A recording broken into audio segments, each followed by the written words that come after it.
Welcome to Energy Stew. This is Peter Roth, your host.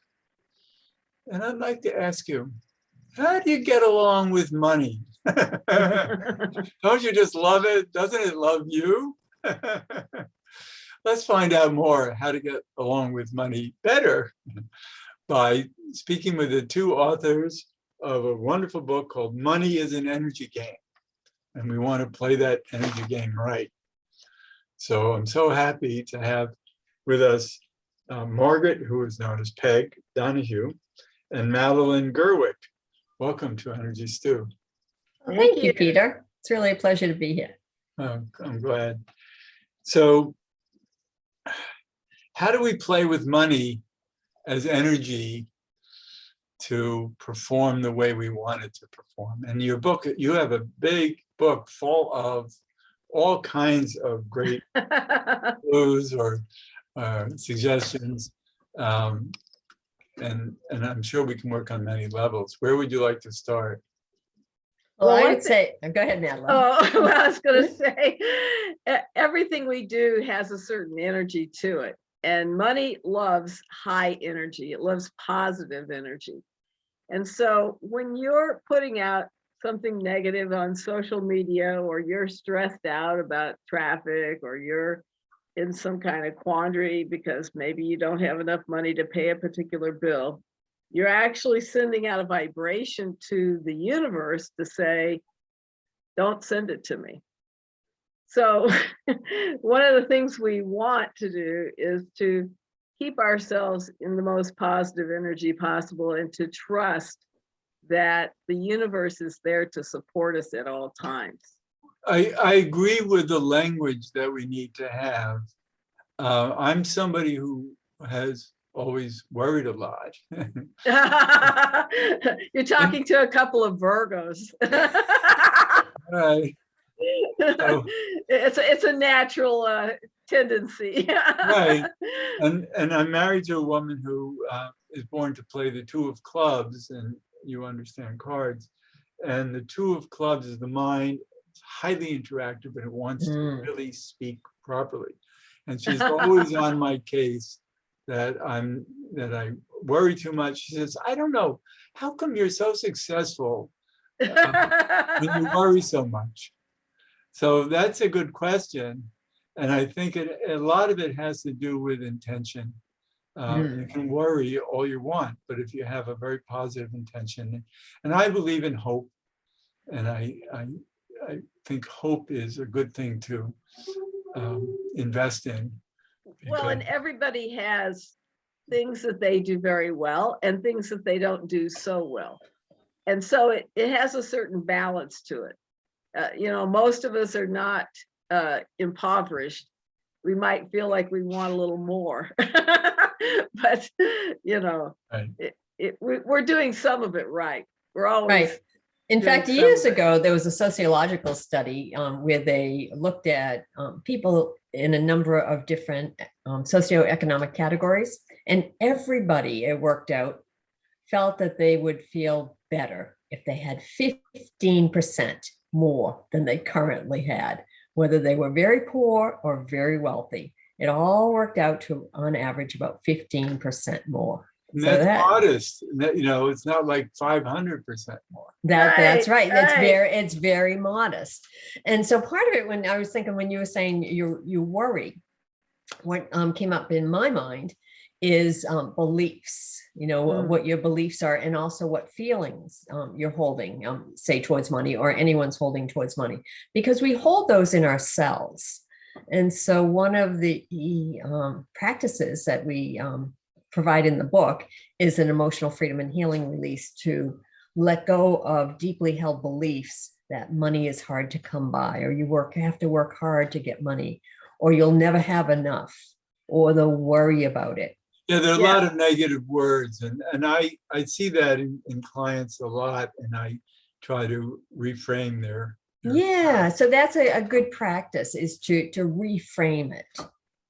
To reframe it and to let go of the hold that our fear, has on us, to release that fear, so that a belief that more than enough money can come to you, and it can come easily, and it can come effortlessly, and it can come in ways that you don't even imagine. And quickly. And that we don't have to earn all the money we have. Right. That's a big one right there.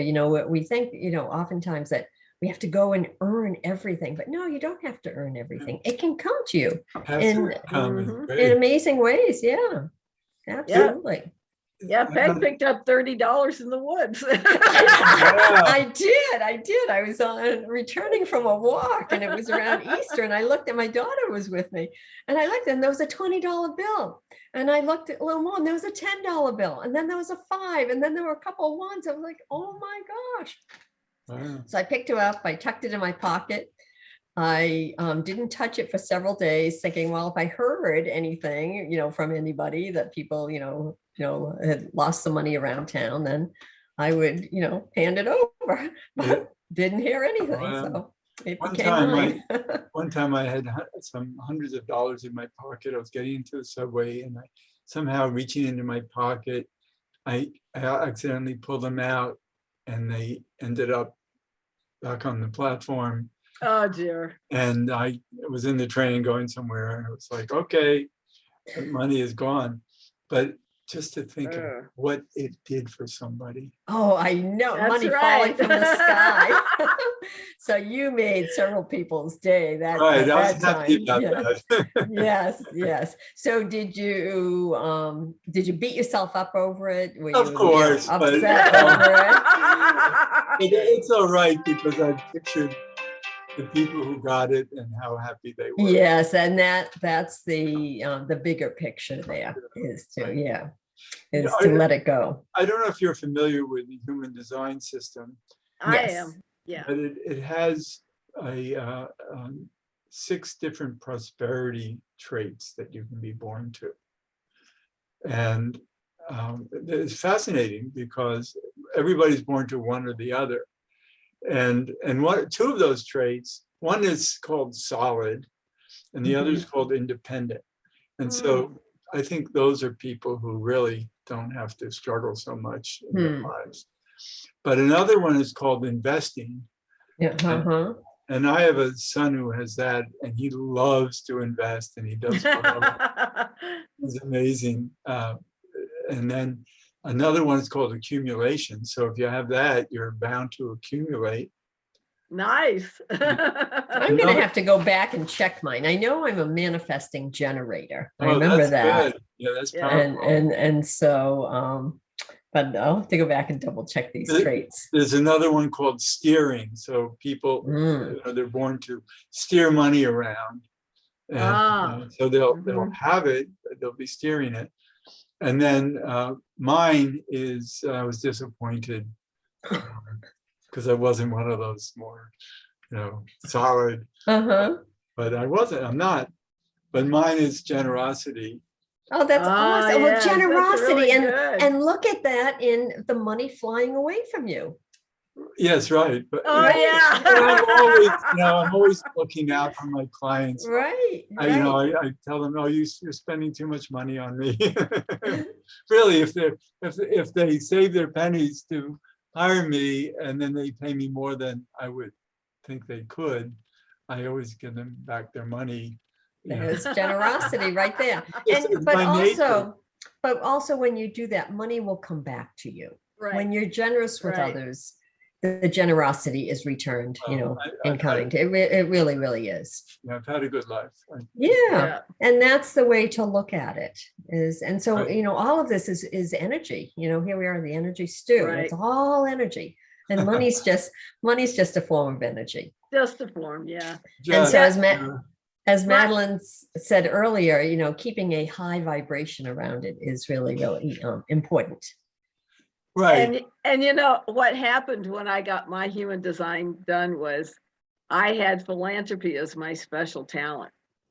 And I had such a laugh when I found that out, because one of the things I collect are Santa Clauses, whom I think is the ultimate philanthropist. Very cool. That's awesome. Yeah. Yeah. So there's so much in your book about different ways to live life.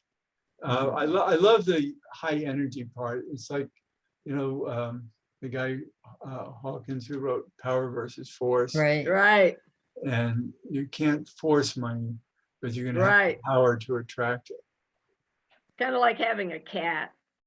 And Right. the another concept in Power versus Force, the scale of emotions, so that whenever you're in that lower end of the scale, you know, shame, blame, anger, fear, you're pushing money away.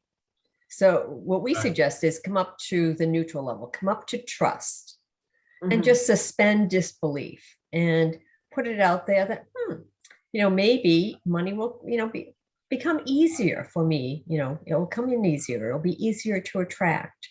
Maybe I'll have more than enough to pay my bills easily this month. So suspend disbelief and just open to the possibilities that things can shift for you. And especially do that after you have set the intention. We have a sacred prosperity commitment at the beginning of the book.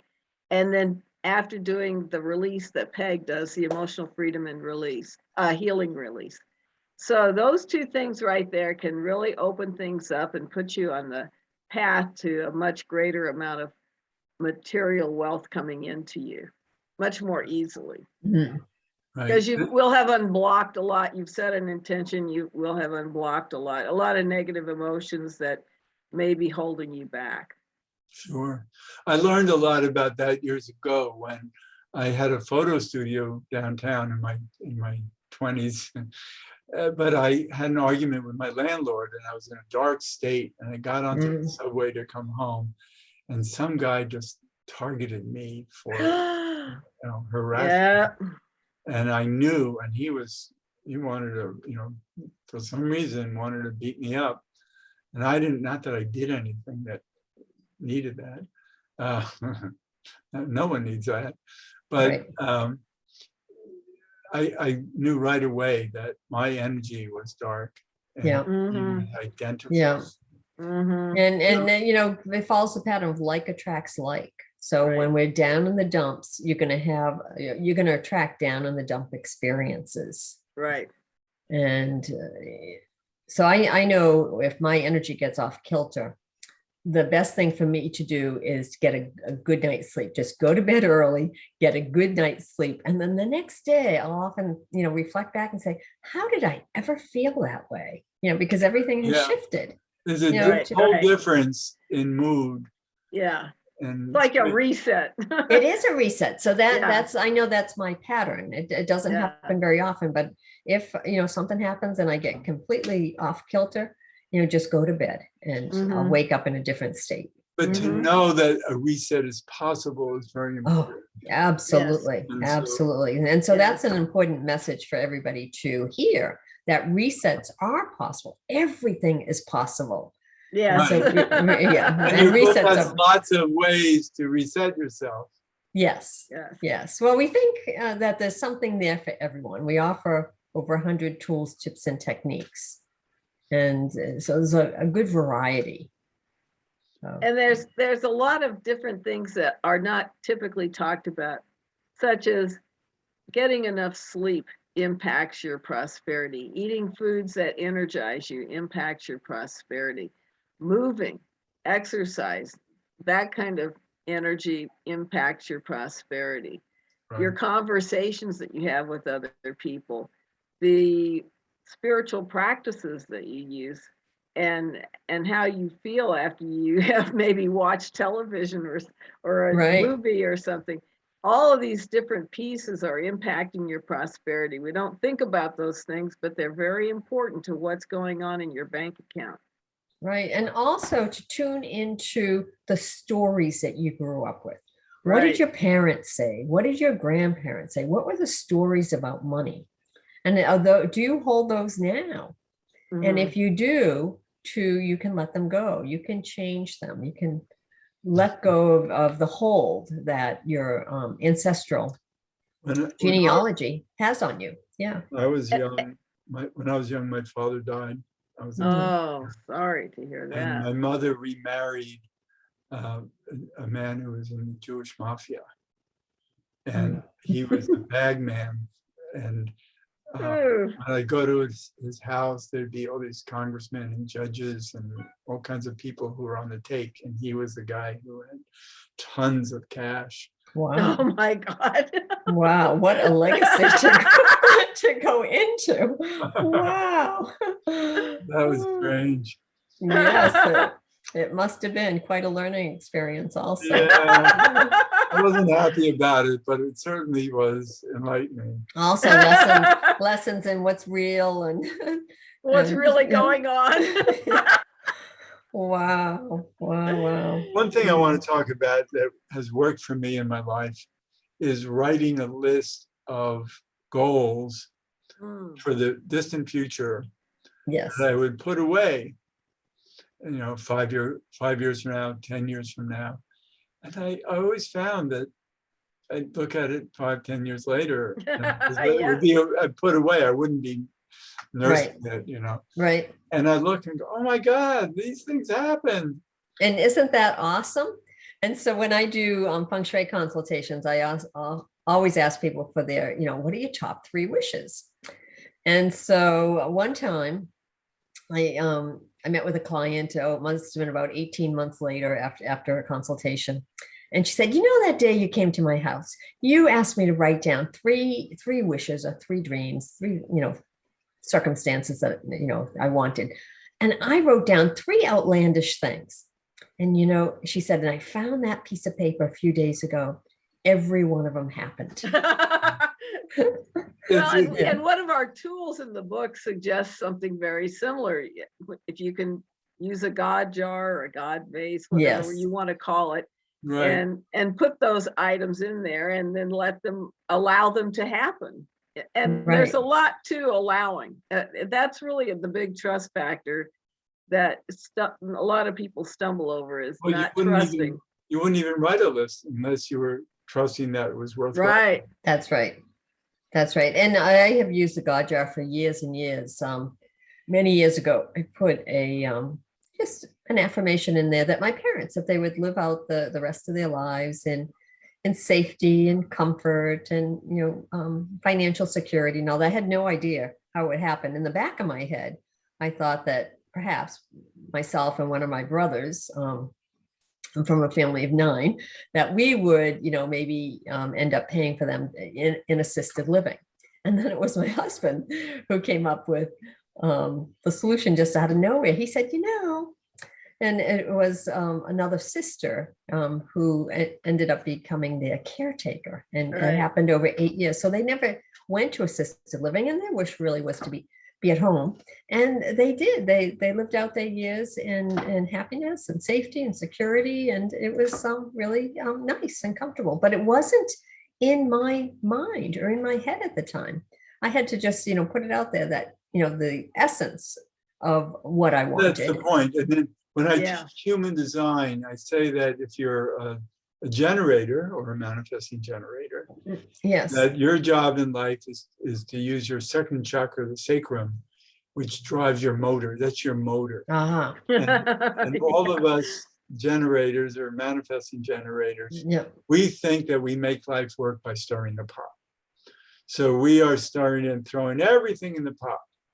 But the theme of a generator is frustration. And why? So they're not as good as we want them to be.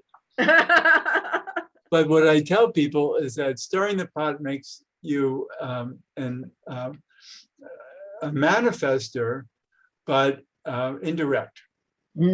So what it is, while you're stirring the pot, don't just keep your eye on the pot you're stirring, because life comes out of left field. Oh, sure does. So your intention, so what you're doing by stirring the pot is creating intention, and then keep your eye on the periphery, because that's how the success shows up. Oh, that's great. That's a good point. And just to focus on the end result, skip over all the hows, something's going to happen. Right. That's not our job. Well, the how is in the pot. Yeah. And the more you're focused on the pot, the more frustrated you'll be. Because that's force versus power. You're trying to force your future, and power is the universe.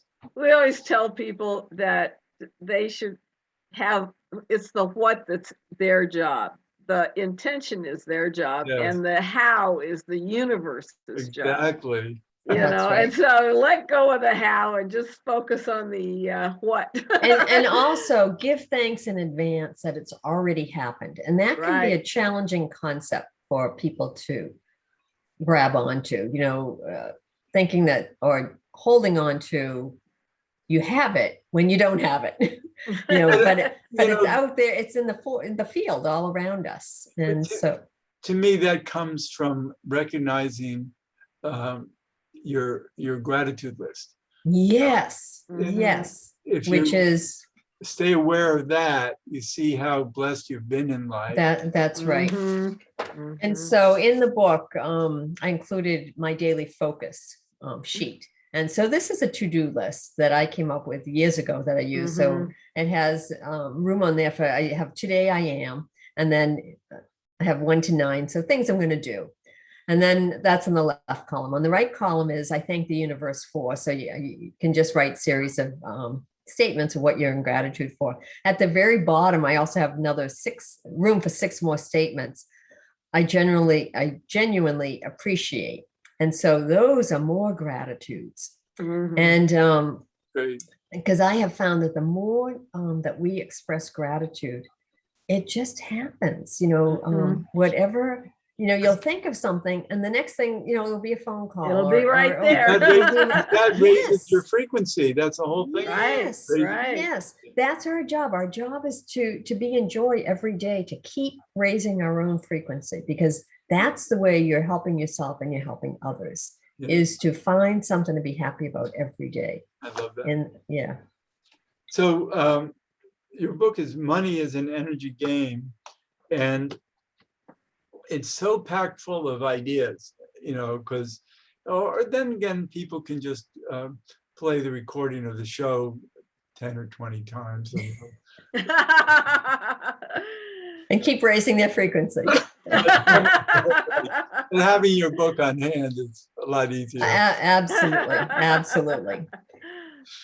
And So- we included a number of stories, and we put some chapters in there about language and stories, letting go, releasing those negative stories that we have, or avoiding getting caught in gossip circles, or agreeing and replacing them with a nice story. So maybe yes. maybe your boss isn't too happy with you lately. You could just change that story to, my boss is appreciating me more and more every day, or something like that. That's just right. one sentence. Say it all the time, every time you think about it, or every time you think about your boss, you just come up with that one sentence, and pretty soon you're going to see that boss appreciates you more and more every day. So that reminds me of Ho'oponopono. Oh, I love that one. Right, Yes, yeah. yes. Because Yeah, that's exactly. also manifesting. It sure is. Right. That's Right. exactly And so right. there are many, many practices out there, and they all work. Yep. Yeah. And so for us to make it a habit, make it a regular, a way of living versus make it the exception. Yeah. And that's why I think people really need to have this book in their hands and just get to know it, get to know all the suggestions in it and ways that they can be more in command of their lives. Yes. Well, thank you, Peter. Yeah. And Peg and I both do specialty types of work around energy. So I offer good timing services for people so they can know good days and times to do things with the good timing guide. And Peg does feng shui. So these are also situations that impact your prosperity unknowingly. Most Right. people don't know about these aspects of prosperity. So that's another unique portion of our book that Oh, is I love helpful to that. people. Yeah. Yeah. And also, we can make choices with a pendulum that might guide us in ways that we're not. Absolutely. Yeah. And there's so many, it's great to know the best timing Right. Well, the book Oh, took us a yeah. long time. We put this book out over what, 7, 8, 9 years, Yeah, Madeline? yeah. I think we started in 2013 and we got it out at the end of 2020. Well, yeah, it reads like a labor of love. Well, Yeah, finally it was like, definitely. okay, we have to stop and we have to publish this and just get it out. We can do a follow-up if we have more, information, but this is Yeah. enough for anyone to digest. Yes, definitely. All right, so we're getting near the end of the show. And you are Peg Donahue and Madeline Gerwick. And they can, what websites should they go to, or what do you have? Moneyisanenergygame.com. Moneyisanenergygame.com. That's simple. That's good. Yeah. And we have bios out there, and then there's a link on that website to each of our individual websites. And they can also sign up for the newsletter and get a free PDF of the chapter 1. So they can read chapter 1 for free. Oh, good. And that's a nice introduction. Yes. Yeah. Great. So this is so much fun, because there's so much to say about this. Yes, there is, actually. Goes on and on. But this is a great foundation for people to start changing their story. And that's a key part of it. That's a great place to end, to change your story, to tell your story the way you want it to unfold, and make it a good one. Make it a really good one. Yes, because whatever story you're telling, the universe is going to send you more of that story. Right. Good. So make up some good ones. Yeah. That's right. Put them in place and then be delighted when they start showing up. Yes. That's right. Yeah. So thank you so much for being on Energy Stew. It's so great talking with you. Well, thank you, for Peter. It's really been having a us. pleasure. Yes. And this is Peter Roth, your host of Energy Stew at prn.fm. I can be reached at peter@heartriver, HEART river.org. I'd love to hear from you, and thanks so much for listening.